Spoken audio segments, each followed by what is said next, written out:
Wonderful. We have a great rapport. I say,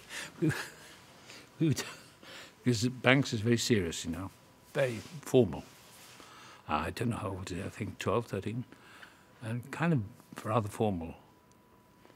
And we're doing a scene in the hospital the other day, and I just wanted to encourage him because he's so good. I said, you're a terrific actor. He said, you're pretty good yourself. I stopped all the camera crew. I said, well, I've been doing it a few years now. But he's wonderful, you know, and James is wonderful with him. And it's, but he's got a lot of confidence, and that's what it takes. And the other kid, Brian, he's wonderful. They're very confident. I think Ryan is actually doing a lot of theatre work. But Banks is pretty good, very, very good. And surprising because we did a scene the other day and he has to break down in it, and suddenly the tears came because his father's been cruel to him. You know, his father's been disciplined with him. Not cruel, but because the boy's all over the place. So the father's the old school, you know, don't spare the rod and all that. And I go in with his grandfather. But it's a wonderful scene, and he was astonishing. I mean, and on several takes you could repeat the emotional stuff. So I don't know how he works, but it's certainly good.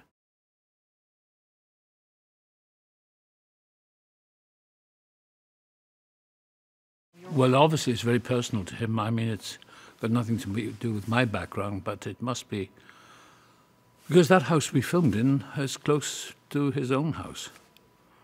And I believe similar in size. Very small, cramped quarters. And yeah, it obviously came back to him, the chandeliers, the lamps, the fixtures. And for me it's very interesting because I've never worked in this part of the city. But in this part of the East Coast. I have worked in New York and Manhattan, but never worked in New Jersey and over here. Different world. A very strong Jewish community where we filmed in the house, and the neighbours would be out there in the streets and afterwards, you know. And it was quite a wonderful atmosphere. So I look at my own life and think, how did I end up here? How do I do these? Because I didn't know how I made no plans to be anything, and my career, what you want to call it, took off, and the years have passed by, and I'm astonished. I think, was this all a dream, or did I choreograph it? No, not at all. I don't know what it's about, really.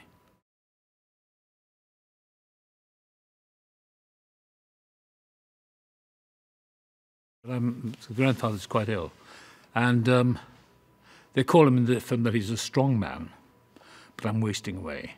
So the trick is to get clothes that are too big, oversized shirts. And I remember when my grandfather was very ill and he had shirts, he'd do the tie, but it would hang down here. And I remember that lock, the drawn in. I'm a wonderful makeup artist who makes me look quite ill. And I'm very robust, I'm very healthy, I hope. I think I am, and strong. So I wanted to do that. And I'm now going to be 84, and I'm playing the scene yesterday in the Flushing Meadows.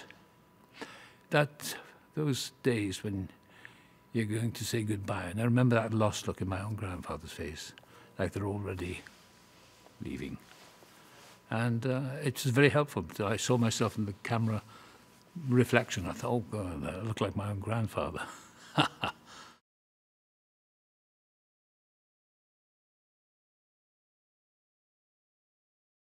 James's films are very special in that way.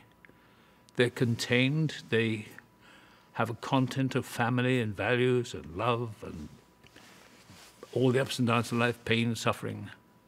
And I think they do connect with audiences.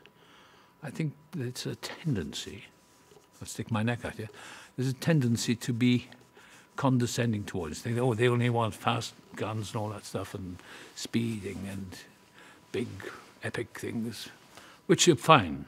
There's nothing wrong with any of that.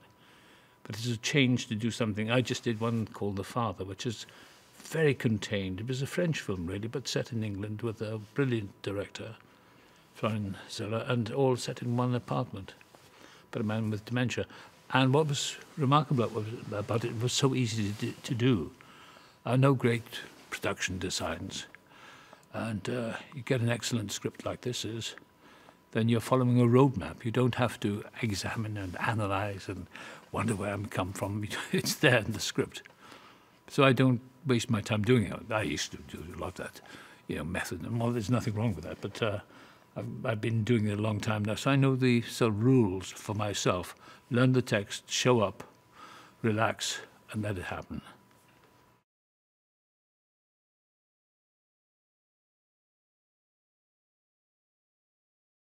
James, I noticed, he said, I don't want the camera to move. Let's keep it here. And that creates that intimacy and lets the audience understand. Because if you're watching a camera moving all over the place, you think, who cares?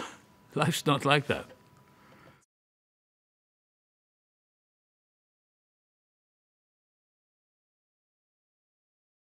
And Jeremy Strong, who I've never worked with before, but I'm a great fan of that film with Brian Cox, the series Succession. Getting into binge watching, which I mustn't do because I can't sleep if I do that. But I'm intrigued by it because the performance is so good, and Jeremy is so strong as an actor. And I don't know when I'm talking to him, I don't know if he's in the part. I think he is, or it's him. I'm not sure who he is, but there's some actors you're not quite sure. Are you or are you the character you're playing? So whatever it is, he's a very, very, very strong actor. And enjoyable to work with. Very serious, but earnest, and I mean that in a good sense. Disciplined, and you'd have to be that to be in something like Succession with Brian Cox and that immense cast and the discipline of that production. So I'm hooked on that. And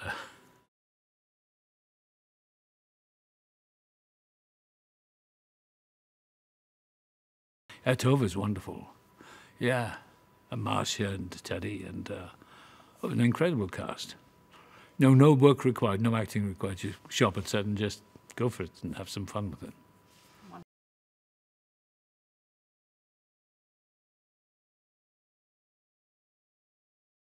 I want to thank the crew. The crew is the most important part. They put our faces up on the screen. And these guys work so hard, and as we know lately, sets are very dangerous, especially if you're working long hours. And these guys, women and men, are on their feet all day. You get tired at the end of the day, and that's when. So, in my own way, I try to encourage, don't rush it. If I were a director or producer, I'd say stop running around, because that's when the accidents happen. People get tired, they fall or they bump into things and cause severe injuries.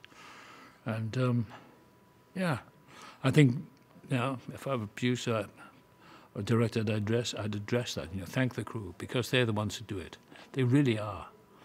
And I make sure I know as many as I can, because nobody wants to feel anonymous. People want to be recognized. You say, good morning, how are you? How are you doing? Just make people feel alive, that they belong, that they're doing important work, and they are. It's more important carrying a camera and the grips and carrying all that equipment on the stairs to photograph my silly face. And that takes a lot of work. And I really appreciate that. And makeup and props and hairdressing and wardrobe and the electricians, the camera, the sound.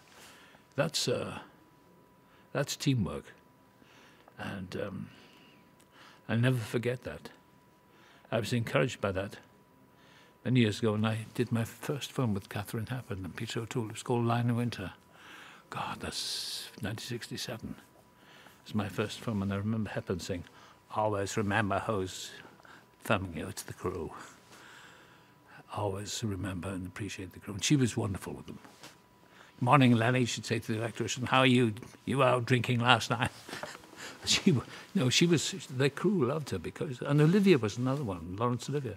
Always knew all the crew's names. Now that's having your feet on the ground, I think.